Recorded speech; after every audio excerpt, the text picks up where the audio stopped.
tanah ini yang rusak sampai hari ini. Di atas berita untuk memakmurkan manusia. Dan kita yang harus dievaluasi. Nah, gerakan yang tadi Bapak cerita ya, ada air hujan, ada tanah, segala macam. Ini adalah sesuai dengan jiwa dari lagu Indonesia Raya tadi. Hiduplah tanahku. Nah, tapi nggak berarti penting, ya kan? Makanya integritas. Ini judulnya kan workshop peningkatan kapasitas. Kapasitas itu bagian luar menurut saya. Tapi yang penting integritas tadi jiwanya. Jadi membuat orang itu terpercaya kan dua syarat minimalnya. Satu adalah integritas, dua kapasitas. Kapasitas kaitannya dengan keterampilan, ya kecerdasan dan sebagainya. Integritas kaitannya dengan kejujuran, tanggung jawab dan sebagainya. Nah, kapasitasnya ditingkatkan, kecerdasannya ditingkatkan, keterampilan administrasinya diperbaiki, tapi integritasnya nggak meningkat, jadi nggak terpercaya juga. Pinter tapi nggak jujur, kan nggak bisa nggak terpercaya, ya kan? Tapi sebaliknya, jujur banget, tanggung jawab banget, integritasnya baik, tapi bodoh, juga nggak terpercaya. Nah, oleh karena itu saya tambahin workshop peningkatan integritas dan kapasitas, gitu. Nah, paradigmanya adalah tidak hanya masyarakat saja, tetapi tadi ini sudah benar dalam perlindungan dan pengelolaan lingkungan hidup, karena itu tanahnya. Nah, kalau itu nanti kita diskusikan, Pak Bayu. Nah, ini Bayu ini juga air. Bayu angin. Anginnya sekarang tidak menentu. Anginan sekarang. Nah, jadi saya mau usulkan ya Pak, tadi kita ngomong substansi ya, nanti masalah administrasi kita beresin setelah cara berpikir kita itu benar ya. Mari kita bangun sebuah paradigma. Saya sebutnya sih human eco happiness. Human ini tetap penting, ya, tapi nggak boleh berdiri sendiri, nggak boleh kita hanya mikirin kita sebagai manusia. Ya, human well-being itu ada dua menurut saya supaya mudahnya. Pertama integritas diri, makanya kita kualitas diri itu penting dipikirin. Itu tadi banyak SPD sumber kegagalan. Karena apa? Terlalu banyak orang korupsi di negeri ini. Siapa yang dosa? Jangan-jangan guru dan dosen. Kita nggak bisa bangga-bangga dengan sekarang ini hasil kita.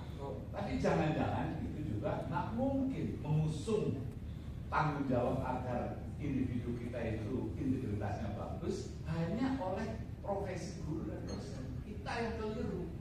Bapak-bapak orang tua yang bikin anak itu juga harus ikut tanggung jawab. Jangan disubkontrakan kepada guru dan dosen, udah gajinya kecil. Ya. Kan kecil ya. Ini dosen-dosen ini Pak Ali Kodra ini kan guru besar. Ini cuma guru besarnya doang, jadi gajinya kecil sebetulnya. Kita tahu lah. Guru-guru apalagi yang itu ya, mana-mana itu. Nah, jadi ini nggak adil, betul nggak Pak? Gitu. Oleh karena itu, mari kita tanggung renteng bagaimana meningkatkan integritas anak murid kita dan kapasitas anak murid kita. Itu individual well-being, improvement itu penting. Nah, tapi tadi Pak Ibu, waduh ini lahannya kecil Yogyakarta, kita jadi susah cari orang. Kalau saya bilang Korea, Singapura, ya Jepang, kekayaan social capital, wadah-wadah organisasi yang semakin banyak, ya itulah kekuatan bangsa. Ada gede, tapi pengorganisasian sosial nggak ada, yang miskin itu yang namanya social capital rendah. Jogja menjadi jauh lebih baik dari daerah lain karena apa? Walaupun kecil, tapi ada kelompok ini, kelompok itu, kelompok itu, kelompok itu loh. Nah, munculnya pengorganisasian sosial dari bawah, bukan karena bentukan dari pemerintah saja, itulah yang namanya social well-being. Nah, tanggung jawab kita adalah bagaimana itu membangun sebuah wadah-wadah di semua komunitas. Ada sampah, ada burung, ada apalagi Pak, air, ada penyu, semakin sibuk dengan beragam hal, gitu. Itu tanda bahwa itu gerak sebuah komunitas. Jadi jangan khawatir, Bu. Nah, kalau ibu sendiri yang menjadi pembina, ini paradigma lama lagi. Pemerintah itu seolah-olah lebih pintar dari masyarakat. Pemerintah itu pintar, bukan pembina, gitu loh. Jadi jangan salah, kita ini semua kan orang pemerintah nih. Jadi seolah-olah kita bina, masyarakat kita bina. Orang dia lebih pintar kok kita bina. Nah, oleh karena itu mari kita mulai hari ini, ya, kita jangan berasumsi bahwa orang pemerintah lebih pintar dari warga ini.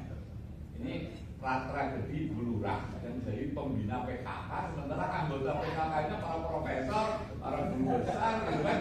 Jadi ini gimana itu? Paradigma dari dulu itu udah harus dirubah, gitu.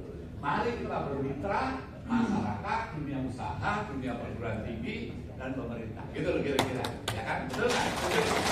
Bahkan tadi kan wadah-wadah masyarakat yang harus kita bangun.